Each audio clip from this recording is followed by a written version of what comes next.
नमस्कार, मैं हूं प्रसून। क्या हिंदुस्तान में आप हिंदू देवी देवताओं का अपमान करके सत्ता की सीढ़ी चढ़ सकते हैं? यह बड़ा सवाल है, क्योंकि राजनीति के रसातल में पहुंचने वाले नेता अक्सर ऐसे बयान देकर खुद को चर्चा में लाने का काम करते हैं। लेकिन क्या ऐसे बयानों के पीछे विदेशी शक्तियों का भी हाथ है? इस पर आज हम चर्चा करेंगे। आपको बता दें कि राहुल गांधी ने भारत जोड़ो न्याय यात्रा के समापन पर मुंबई के शिवाजी पार्क में एक रैली में कहा कि हिंदू धर्म में शक्ति शब्द होता है, हम शक्ति से लड़ रहे हैं, एक शक्ति से लड़ रहे हैं। और अब सवाल उठता है कि क्या वह शक्ति है क्या? जैसे किसी ने यहाँ कहा है कि राजा की आत्मा ईवीएम में है। सही है कि राजा की आत्मा ईवीएम में है, हिंदुस्तान की हर संस्था में है, ईडी में है, सीबीआई में है, आयकर विभाग में है। हम शक्ति से लड़ रहे हैं, एक शक्ति से लड़ रहे हैं। अब सवाल उठता है, वो शक्ति क्या है? जैसे किसी ने यहां कहा,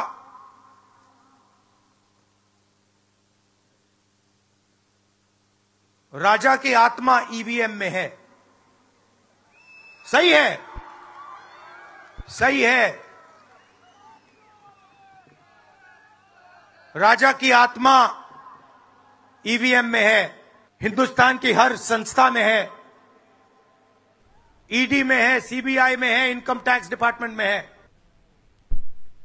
इस बयान के बाद तो बीजेपी काफी हमलावर हो गई, जिसको देखकर राहुल गांधी अपनी सफाई में अब कह रहे हैं कि उनका बयान धर्म को लेकर नहीं था, जबकि उनका पहला स्टेटमेंट ही था कि हिंदू धर्म में शक्ति शब्द का अर्थ होता है और हम शक्ति से लड़ रहे हैं।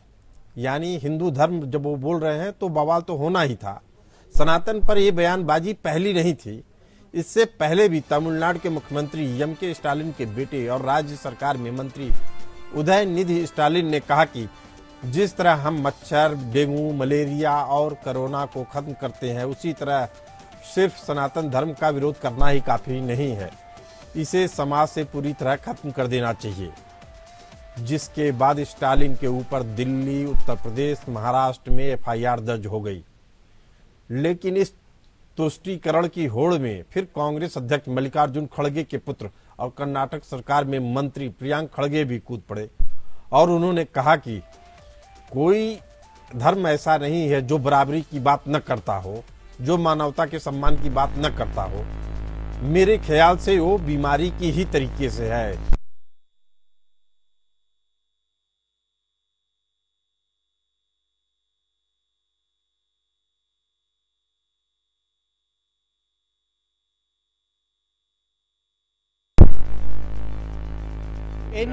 Any religion that does not promote equality, any religion that does not ensure that you have the dignity of being a human being is not a religion according to me.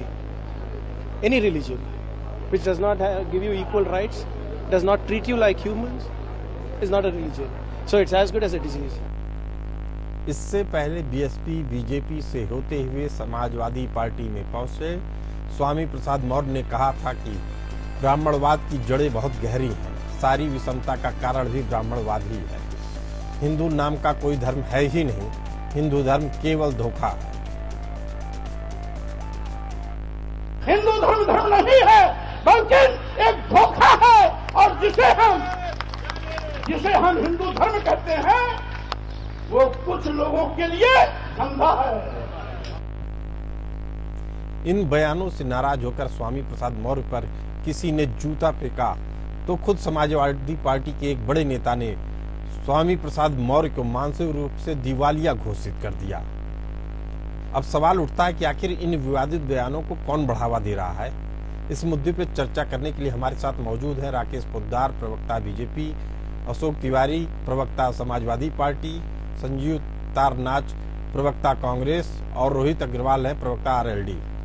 आप सभी मेहमानों का बहुत बहुत स्वागत है। पहला सवाल तो स्वामी प्रसाद मौर्य के कारण समाजवादी पार्टी के प्रवक्ता सही ले लेते हैं। इस तरह की जब बयानबाजी होती है, या तो आपकी पार्टी की मौन सहमति है या कोई एक्शन नहीं दिखता है, क्या कारण है? जी देखिए, ये बहुत पुरानी बात हो गई है और अब वो हमारी पार्टी में है भी नहीं। अब वो अपनी अलग पार्टी में है और इस पर बहुत ज्यादा टिप्पणी हो चुकी है, बहुत ज्यादा बातें हो चुकी हैं। अखिलेश यादव जी शायद उनको अपना उम्मीदवार बना सकते हैं, आप इसको मानते हैं या इसको खारिज करते हैं इस खबर को? देखिए, आप कई तरह के सवाल कर रहे हैं। एक तो सवाल पहला आपका है कि उन्होंने स्टेटमेंट क्या दिया, उनका व्यक्तिगत स्टेटमेंट था। ये पार्टी के प्रवक्ता के नाते से मैं कह रहा हूँ और पार्टी में कई बार इसका खुलासा भी हो चुका है कि उन्होंने व्यक्तिगत तौर पर कोई बयान दिया, जो भी बयान दिया। अब इस समय क्या हालात है, ये हालात चुनाव के हालात हैं और चुनाव में किस तरह से निर्णय लेना है, ये हमारी पार्टी को निर्णय लेना है, राष्ट्रीय अध्यक्ष जी को निर्णय लेना है और समाजवादी पार्टी भारतीय जनता पार्टी को हराने के लिए सभी तरह के प्रयास कर रही है। अशोक तिवारी जी, ये मुद्दा इसलिए बार बार उठ रहा है, लग रहा है कि मुस्लिम तुष्टीकरण और हिंदू विरोधी नीति के साथ ही विपक्षी दल चुनावी मैदान में उतरेंगे। ये आकलन मीडिया का सही है या गलत है? एकदम गलत आकलन है, एकदम मीडिया का आकलन गलत है। हम लोग मुद्दों पर चुनाव लड़ने जा रहे हैं और मुद्दे हैं महंगाई के, मुद्दे हैं भ्रष्टाचार के, मुद्दे हैं बेरोजगारी का और मुद्दा किसान का है। सबसे बड़ा मुद्दा किसान का है। किसान आज इस तरह हालत में है कि आत्महत्या करने को मजबूर हो गया है। बहुत अच्छी बात आप कह रहे हैं। हमारे साथ कांग्रेस प्रवक्ता मौजूद हैं, संजीव जी। संजीव जी, आपके यहाँ आपकी एक सहयोगी पार्टी है IUML, इंडियन यूनियन मुस्लिम लीग, जो कहा जाता है वैचारिक रूप से आपकी जुड़ी हुई है, आपकी सहभागी पार्टी है, या वही पार्टी है जो पुरानी मुस्लिम लीग थी, जिसने पाकिस्तान निर्माण के समय जिन्ना के मुस्लिम लीग की हिस्सा भी थी। उसने चुनाव के दौरान कहा और आपकी पार्टी से समर्थन भी मिला कि शुक्रवार को चुनाव क्यों करवाया जा रहा है। अब इस तरीके से देखा जाएगा तो मंगलवार और रविवार की भी छुट्टी होगी, 7 दिन कोई न कोई देवता और देविका है।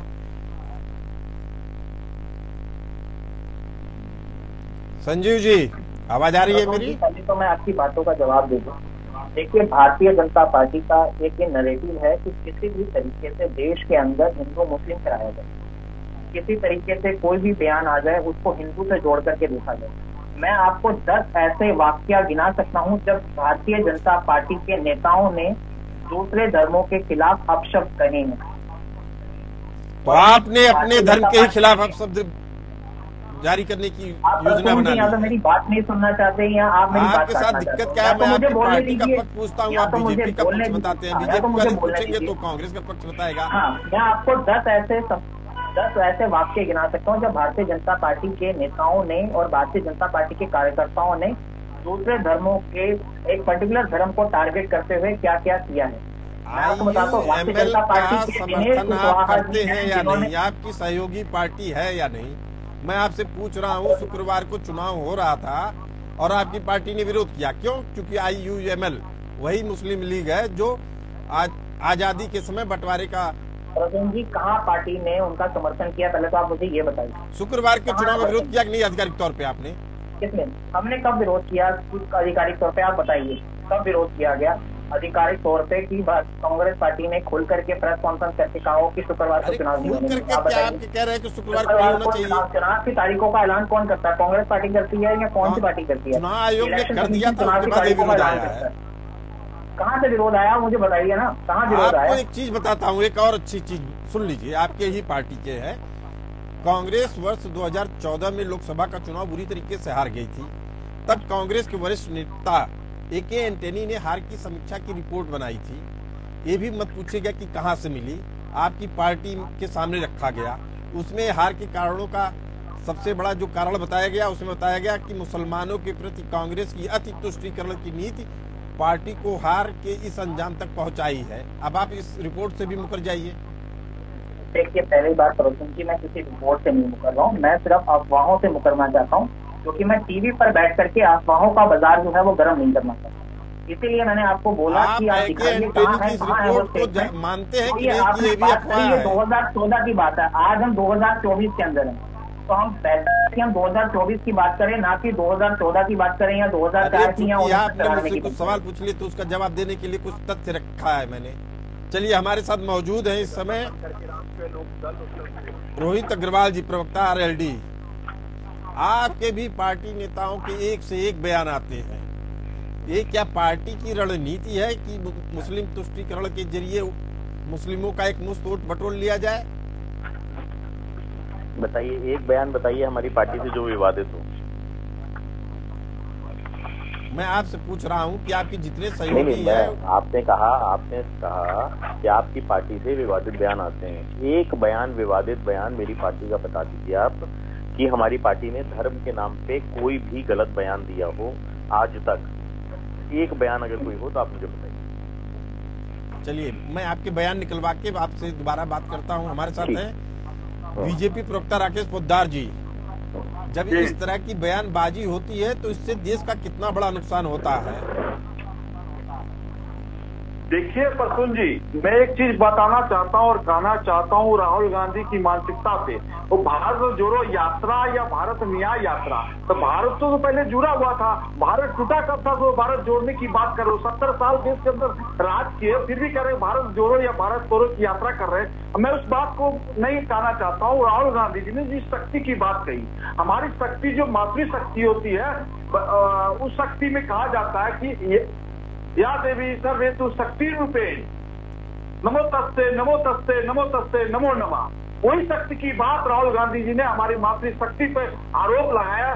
और हमारे देश के प्रधानमंत्री जो मातृ शक्ति के लिए उन्होंने काम किया कि 10 लाख लोगों के लिए हम लोगों ने घर बनाने का काम किया, शौचालय बनाने का काम किया, वो मातृशक्ति के लिए आयुष्मान कार्ड बनाने का काम किया, उसको भी लोग नहीं छोड़े। 33% आरक्षण लाया मातृशक्ति के लिए, उसको भी छोड़ने के लिए ये लोग नहीं छोड़ा। तो कहीं ना कहीं राहुल गांधी जी की मानसिकता, और आपके चैनल के माध्यम से मैं देखा भी हूँ, सुना भी हूँ, तो किस तरह स्टाइलिंग सनातन धर्म को गाली देते हैं, किस तरह दयानिधि महाराज गाली देते हैं। और इनका एक और मानसिकता है, उत्तर भारत और दक्षिण भारत को बदलने का भी इनका मानसिकता है। क्योंकि जवाहरलाल नेहरू जी की मानसिकता 1947 में देखा जाए, अब्दुल गफ्फार खान साहब थे, लोक पुरुष सरदार वल्लभ भाई पटेल थे, डॉक्टर राजेंद्र प्रसाद थे, तो उन्होंने जवाहरलाल नेहरू जी ने धर्म के हिसाब से दोनों देशों का बंटवारा करवा दिया। तो इनकी मानसिकता, कांग्रेस की मानसिकता आज भी तुष्टीकरण की है।